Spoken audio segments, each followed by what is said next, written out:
What's up, everybody? I am Steve SVU, and welcome back to Draft for Dummies, for Dummies, by Dummies. This week we're going to be going over cores, what they are, what cores are essential. If you like what I'm doing here, don't forget to like, comment, and sub to not miss any more of my content, and let's get right into the video. So to start us off, what exactly are cores? Cores are typically a small group of Pokemon that cover each other's weaknesses. Typically, they consist of 2 or 3 mons, depending on what type they are, what archetype they provide, stuff like that. Some cores are essential to your gameplay, where others are a little bit more niche or not as needed. Hell, some people aren't even fully aware that they even exist. But let's start off with what I think are 2 of the most essential cores. Starting off, the Fire, Water, Grass core. It's pretty much the gold standard type combination. Everyone is aware of this, that's what your starters are, and for good reason. It covers each other's weaknesses incredibly well. As you can see, this is just for offensive purposes, but there's of course defensive uses for cores as well. I'm mainly going over the offensive reasons for these cores, however,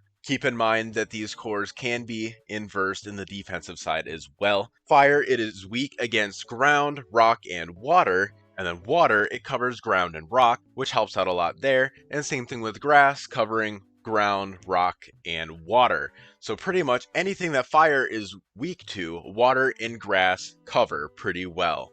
And then water, it's only weak to electric and grass, both of which grass resists. So talking about that defensive core right there, water and grass pair up really well together. But not only that, but fire is able to be super effective against grass, as well as everyone is aware. Electric is one of those that isn't fully covered by anything, however, it is mainly checked by grass in a defensive way, which is the biggest thing when it comes to this core. And then grass, it is weak to the most things, being bug, flying, ice, poison, and fire. Bug and ice are easily covered by fire, and fire is easily covered by water, so mainly you're only having the flying and poison type weakness, which isn't fully covered by fire and water. Though, that could definitely change depending on what the secondary typing is of the flying or the poison type. And grass being strong against ground, rock, and water, again, covers every single weakness that the fire type has. Fire, water, grass is the essential core that you must always have in every single team. It is so good that even lower tier grass types are able to fit in really well in your fire, water, grass core as just a defensive grass type option to be able to cover the weaknesses from water and fire.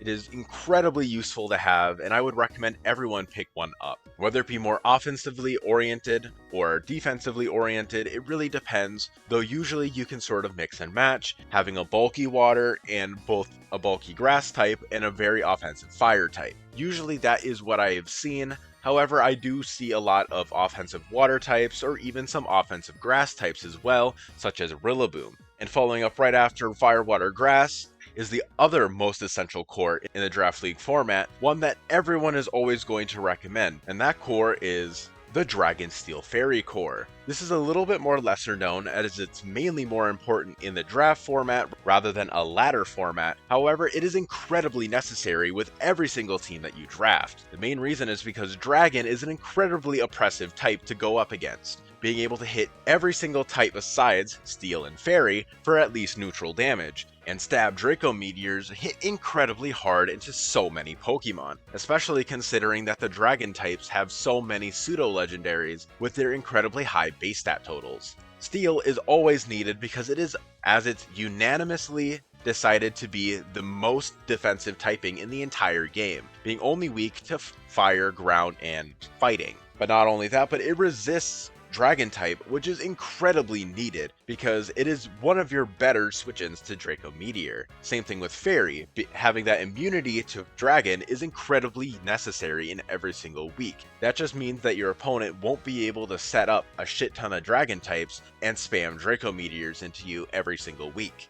But that's not where all the benefit ends. Steel being able to be super effective against Fairy means it's one of the best checks into one of the most oppressive typings in the entire game. Fairy type may only be strong against fighting, dark, and dragon. However, those are some of the most offensive types in the game, and being able to hit every other type for neutral besides steel and poison means that Fairy is incredibly oppressive to deal with on the offensive spectrum. Your steel types are often the only thing that are able to prevent a full-on assault of another team's Fairy type. And the Fairy typing being able to eat stab knockoffs from all the dark types in the tiers are also incredibly useful, as stab knockoff, stab sucker punches as well, are pretty much the only reasons to be able to draft dark types. Generally makes Fairy, Steel, and Dragon some of the 3 most oppressive typings in the game. It is always needed to have at least one of these Pokemon on each of your teams. But now that we've gone over the most essential cores, let's go over some other examples of more niche cores. These are not all of the cores that are out there, of course, but these are the main ones that come to mind when other people start thinking about other kinds of cores. First off, one that is not exactly always shown out there, but the Electric, Ground, and Flying core, I would say is a good runner-up behind the last 2 cores. The main reason I would say this is because Flying and Electric are not exactly needed every single team that you draft. However, Ground is arguably just as oppressive as Fairy type in terms of offensive prowess. So having Flying type being able to easily switch in and out of battle on it is very needed. And of course, Electric being super effective against Flying does really help. But then of course, then you have that full triangle core where Ground is super effective against your Flying counter, and so on and so forth. And then another core that more people are a bit more familiar with is the Dark, Psychic, and Ghost type core. I wouldn't exactly call this a necessary core, as usually Dark type is just better than the other 2 types. Ghost typing has its uses in battle, mainly for preventing spin. Psychic is a less needed type in draft. It's a lot more mediocre. There are a lot of good Psychic type Pokemon out there, but that is mainly because of their move pool and their stats, rather than the fact that they are a Psychic type. Usually Dark covers both of these incredibly well, so more often than not, Psychic just gets the shaft when in terms of this core. Ghost is a lot more useful when in terms of just a bulky spin blocking. However, offensive Ghost types are pretty solid too, as it sort of has that Dragon type aspect to it, where it doesn't have a lot of things that can hit for super effective damage, but it has a lot of things that it can hit for neutral, with only having 2 switch-ins in normal types and dark types. Just typically, Ghost is a lot less powerful than Dragon type, mainly because Dragon types have their Draco Meteors, whereas Ghost types have only Shadow Ball. And then while this is not exactly a core per se of specific types, it's more so a core of archetypes, where you have 2 or more Regenerator Pokemon that are able to counter each other's weaknesses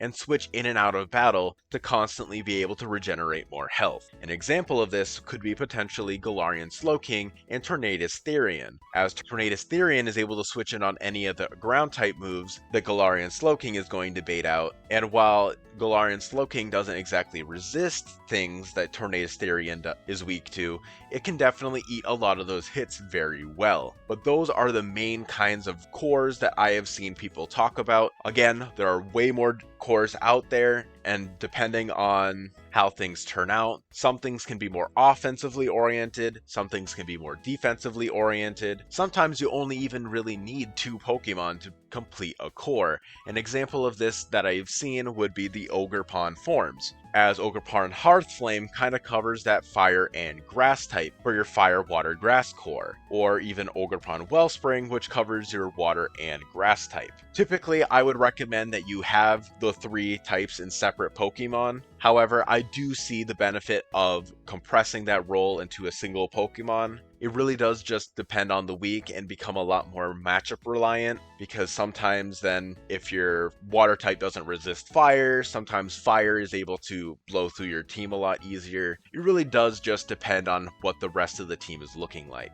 But anyways, guys, thank you so much for watching. I greatly appreciate it. Thank you all so much for the love on the last video. You have no idea how much it means to me. I greatly appreciate it. Don't forget to like, comment, and sub if you don't want to miss any more of this kind of content, and I will see you guys in the next one. Peace.